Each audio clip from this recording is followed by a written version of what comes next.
Boa tarde, meu amigo telespectador do programa Super Tarde. Nós estamos aqui na Clínica Odontologia e Medicina Dr. Alexandre Diógenes, né? Por quê? Nós vamos falar do Outubro Rosa. Chamou a atenção de toda Mossoró, porque na frente da clínica odontológica tem um laço assim, ó, com o super símbolo, né, do Outubro Rosa.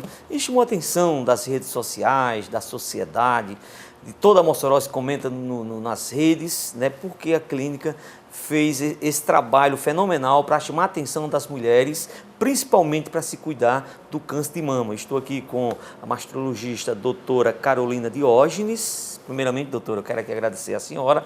Boa tarde, tudo bem, doutora? Tudo bem, é um grande prazer estar aqui pela primeira vez no programa do Pé Quente, né?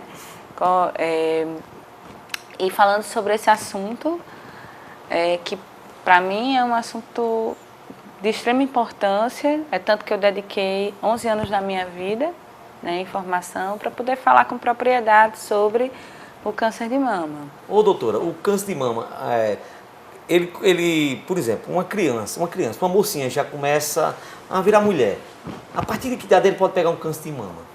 Olha, infelizmente eu digo que o câncer de mama é uma doença democrática, né? Ela nem escolhe idade, nem classe social, né? E o mais comum de você detectar o câncer de mama é a partir dos 40 anos de idade. Dos 40 anos. O pico de acometimento é entre os 45 e os 60 anos de idade. Uma criança, por exemplo, uma menina com 14, 15 anos, poderá acontecer um câncer de mama? Infelizmente, eu já vi relatos de casos. Tem um tipo de câncer que é chamado de tumor filoides, que ele pode acometer pacientes muito jovens, 14, 15, 16 anos. Mas é raro. 12, é muito raro, mas acontece. E esse câncer que a gente fala que é o carcinoma ductal invasor, eu já tive paciente com 22 anos que teve câncer de mama. São casos mais raros. É um arraso na vida de uma pessoa. São casos mais raros, são casos que não acontecem com tanta frequência assim e tem um fundo mais hereditário. Né? Que já vem de família. Que já vem de família. Doutora, o câncer de mama, uma mulher, para ela fazer o autoexame, o que é necessário para ela fazer o autoexame logo para ela detectar o nódulo no seio? Um espelho e boa vontade. O marido também pode ajudar? Pode. Eu achei tão interessante, esse mês uma das palestras que eu fiz foi na maçonaria. E eu achei interessante que a maçonaria é eminentemente, né, tem um público masculino muito grande, e eu achei interessante como eles se interessaram pelo assunto e como eles perguntaram. E depois de absorver tantas informações, eu disse, doutora, eu não sabia, por isso que eu não me engajava tanto, eu não sabia que era o câncer mais incidente, mais prevalente e o que mais mata as mulheres. Eles passaram a se preocupar por suas cônjuges, por suas esposas, né? E também me prometeram se engajar nas próximas campanhas e nessa campanha também. O marido, ele pode ajudar. O marido é um grande incentivador a fazer o autoexame, a consultar anualmente o mastologista. Eu tenho várias pacientes aqui que falam, meu marido ficava me lembrando direto, se eu não viesse ele não ia me deixar em paz. Sossegado, é importante, né? Então ele tem esse papel muito importante. E durante o tratamento também. O espelho, doutora, serve mais para quê? A mulher vai detectar? Existem alguns sinais do câncer de mama que você vê. Que pode acontecer. Existem os sinais e os sintomas. Um dos primeiros sintomas que pode acontecer, e o mais frequente que a mulher sente, é um nódulo. Um nódulo no seio. Você não vê, você só sente. Então você só vai sentir se você palpar a sua mama. Né? Mas existem alterações na pele que você visualiza no espelho. No espelho, espelhozinho exato. Tem algumas lesõezinhas que aparecem, parece uma ferida. Dói? A mulher chega a sentir dor? Dor é um sintoma mais tardio do câncer de mama. Mais grau de intensidade? Não, mais tardio, ele vai aparecer muito mais tarde. E é uma dor que não é aquela dor que a mulher sente com frequência no período pré-menstrual. É uma dor fora desse período pré-menstrual, é uma dor muito intensa. Entendeu? Certo. Normalmente é porque o câncer cresceu tanto que ele deve estar comprimido. Ele vai primeiro para uma mama ou pode acontecer nas duas logo? Pode acontecer nas duas. O câncer de mama é bilateral. Mas ele começa por uma mama e depois vai para outra ou... Não, existem os cânceres sincrônicos e os metacrônicos, né, o que a gente chama.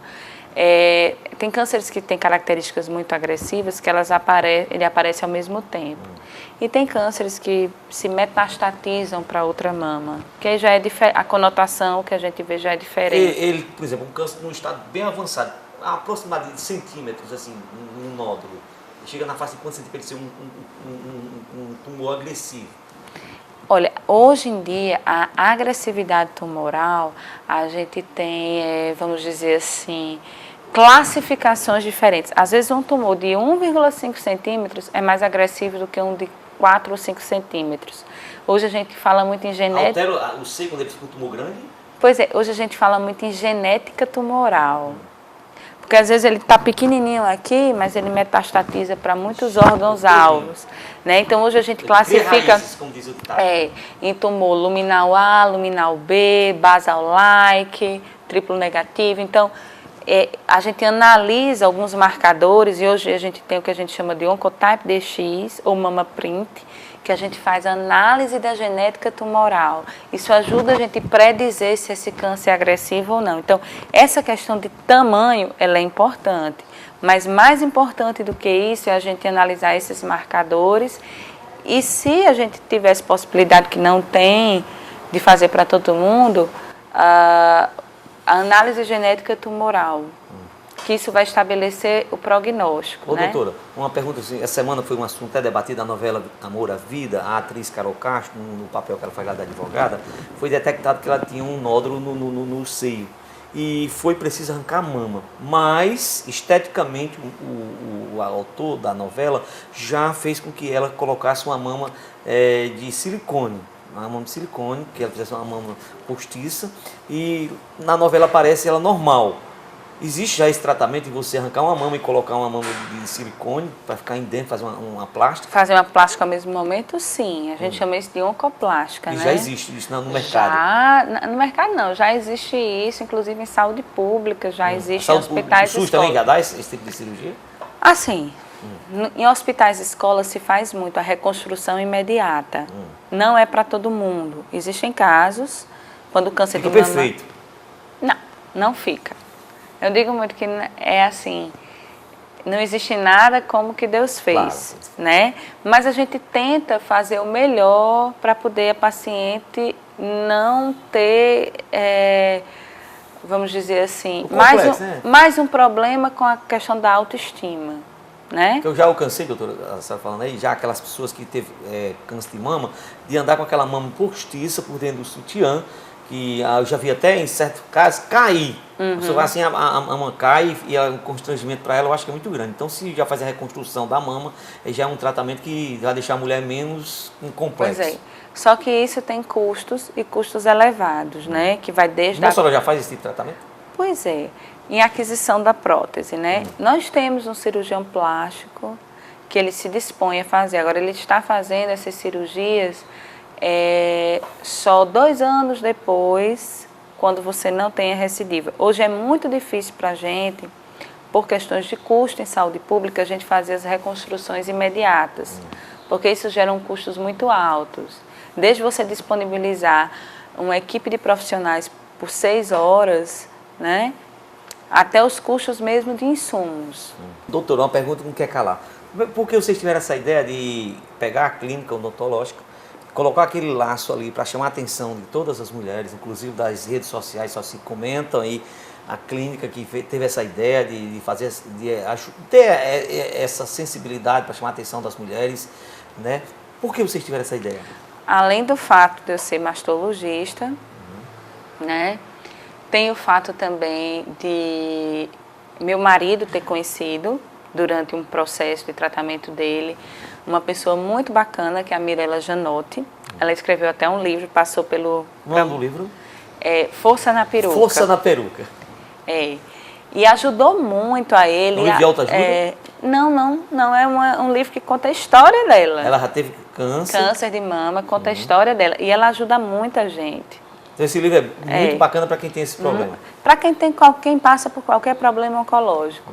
Né? E meu marido disse que depois disso ia se comprometer a sempre fazer um trabalho, que pudesse fazer um trabalho de divulgação.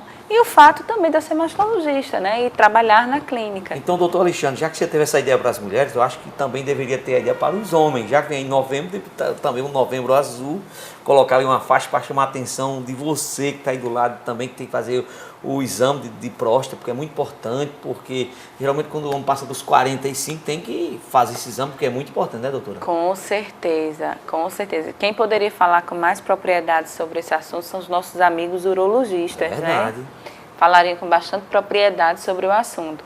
Mas o Outubro Rosa, desde a década de 90, né, começou nos Estados Unidos, a caminhada do Outubro Rosa, os jantares do Outubro Rosa para angariar fundos para pesquisa, que foi onde se descobriu o Herceptin, que é um tratamento que antigamente tinha pacientes que eram assim, HER2 positiva, que eram pacientes de câncer muito agressivos e que não tinha tratamento, nem quimioterapia funcionava para eles.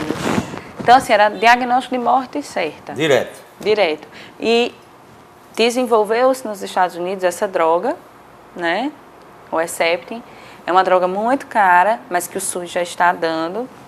E salvou muitas mulheres, ou pelo menos alongou bastante o tempo de vida dela, tempo dela se organizar a família, né? E foi o Outubro Rosa, angariando fundos, que proveu fundos para que se pesquisasse essa droga. Doutora, eu quero aqui imensamente agradecer a senhora, espero um dia sair lá no programa com essa sua simpatia, tá certo? Com esse astral que a senhora tem. O programa Espetáculo está aí para a gente também poder fazer a nossa parte, que é divulgar. O programa Espetáculo é um programa que é de entretenimento, cultura, lazer, informações, e a gente está sempre fazendo um trabalho diferente, por isso que nós estamos há 10 anos no ar, fazendo um trabalho realmente diferente para a sociedade moçoroense. E a senhora fica à vontade de fazer as considerações finais aí do programa Espetáculo. Fica à vontade de convidar as mulheres para fazer o autoexame aí de toque das mamas, porque é muito importante. E demais, se a senhora queira acrescentar. Foi um grande prazer estar aqui com vocês, né? Falando sobre esse assunto tão importante.